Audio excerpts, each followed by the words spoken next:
Les prières de l'Ancien Testament ne sont pas comme les prières du Nouveau Testament. Dans l'Ancien Testament, ils n'avaient pas la même position. Ils avaient les promesses. En Christ, nous avons un héritage. Je ne dis pas nous allons avoir un héritage. Nous avons déjà cet héritage. Donc nous prions à partir de la position de personnes qui ont reçu quelque chose dans leur compte spirituel. C'est pour ça qu'en Christ, nous ne demandons pas, nous ne quémandons pas, nous ne supplions pas, mais nous libérons. Beaucoup de personnes ne savent pas qu'ils ne savent pas prier. Et que ce qu'ils sont en train de faire, ce n'est pas la prière.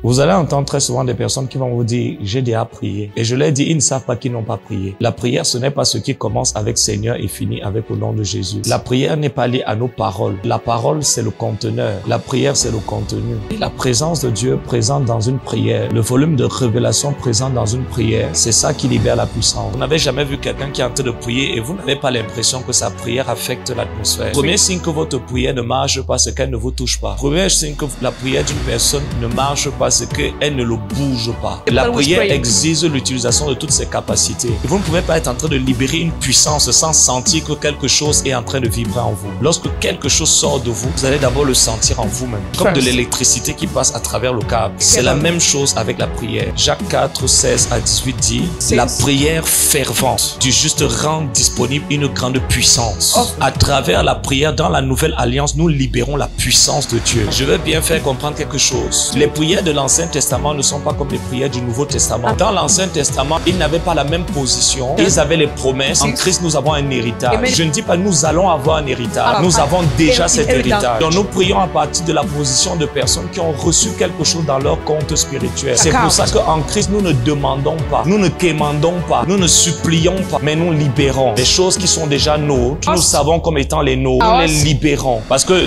tout ce qui est notre héritage est un héritage spirituel avec une implication naturelle. Je vous prends un exemple. Si on vous dit qu'on vous a envoyé un colis d'Europe et ce colis est en van, vous avez besoin d'un moyen de déplacement, vous avez besoin d'un véhicule et vous avez besoin d'un conducteur. C'est la même chose. La guérison est notre héritage, mais on a besoin d'un véhicule pour le prendre et on a besoin d'un conducteur pour le prendre et pour l'amener. Maintenant, je vais le dire, beaucoup de personnes ne savent pas qu'ils ne savent pas prier et que ce qu'ils sont en train de faire, ce n'est pas la prière. Jésus a dit prier selon la volonté de Dieu. Vous allez voir des personnes, lorsqu'on dit de prier, ils ferment leur bouche. Ils disent qu'ils prient dans leur cœur. Vous ne pouvez pas, lorsqu'il s'agit de libérer l'influence du Saint-Esprit dans le naturel, prier dans votre cœur. Jésus a dit, quand vous priez, dites.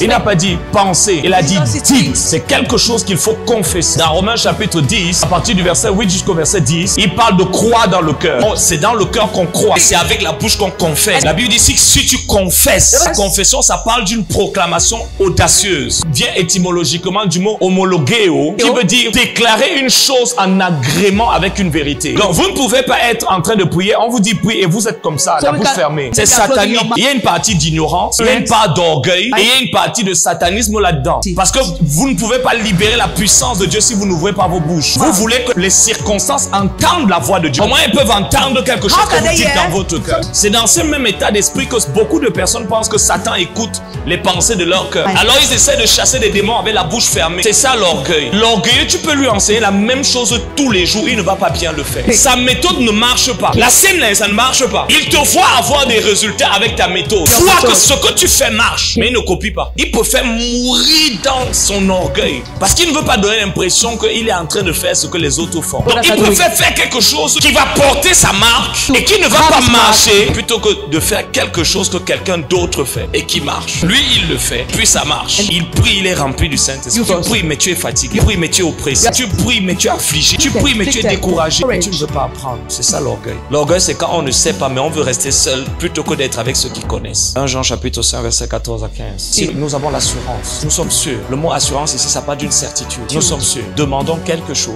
selon la volonté de Dieu. Il nous écoute. Et s'il nous écoute, nous possédons ce que nous lui avons demandé. Bien prier, c'est demander à Dieu ce que Dieu veut déjà te donner. C'est identifier quel est le domaine de ta vie qui est prioritaire pour Dieu. Aligner ta prière avec ça. C'est ça, prier dans la volonté de Dieu. Plus tu pries les choses qui sont en alignement avec ce que Dieu veut faire, plus ta prière va créer une bulle d'intimité avec Dieu. Qu'est-ce que cela implique? Prier selon le plan de Dieu. Prier selon la pensée de Dieu, prier dans le contexte de la vision de Dieu, prier avec les mêmes motivations que Dieu. La deuxième chose, c'est prier par l'esprit. Ici, je veux dire quelque chose. Lorsqu'on parle de prier par l'esprit, c'est même pas prier en langue. Il y a une différence entre prier par l'esprit, prier en esprit, prier avec l'esprit. Il y a une différence entre esprit avec E majuscule et prier avec esprit avec E minuscule. Lorsque l'apôtre Paul dit mon esprit est en prière, il dit pas l'esprit de Dieu, le Saint-Esprit. Tu peux être en train de prier avec ton esprit, tu es quand même encore dans la chair. Tu n'es pas dans le cœur de Jésus, tu n'es pas sous l'influence de Jésus. Tu peux même te mettre en colère pendant que tu pries en langue. Tu pries en langue, mais tu as plein de pensées qui t'amènent partout. Parce que c'est peut-être l'esprit avec E minuscule, c'est pas l'esprit avec E majuscule. C'est pour ça que tu as toutes ces pensées, tu es en train de parler en langue, mais tu regardes un peu à gauche. Lorsque c'est le Saint-Esprit, l'Esprit de Dieu apporte l'immersion. Lorsque tu pries par le Saint-Esprit, tu le sais parce que l'Esprit de Dieu apporte l'immersion. L'immersion, ça veut dire tu es dans un contexte où il n'y a pas de distraction. Tu es tellement obsédé, concentré par ce que tu es en train de faire. Parce que la prière, c'est un parcours. Tu passes d'un niveau de la présence de Dieu à un niveau de la présence de Dieu. Et tu ne peux pas être en train de conduire et tu regardes dans toutes les directions. Tu ne peux regarder que dans une direction. Donc tu restes au volant et tu suis la trajectoire. Parce que l'Esprit de Dieu est en train de te diriger. L'Esprit de Dieu ne conduit pas la prière. Il dirige la prière. Il inspire la prière. Diriger et conduire, c'est deux choses différentes. Conduire, ça veut dire c'est moi qui conduis. C'est moi qui ai le volant. Mais celui qui dirige, c'est celui qui est assis à côté de moi. Il me dit maintenant, tourne ici à droite, va à gauche. C'est lui qui me donne l'endroit où je dois aller. Mon esprit, lorsqu'il est en train de prier, il conduit. Mais si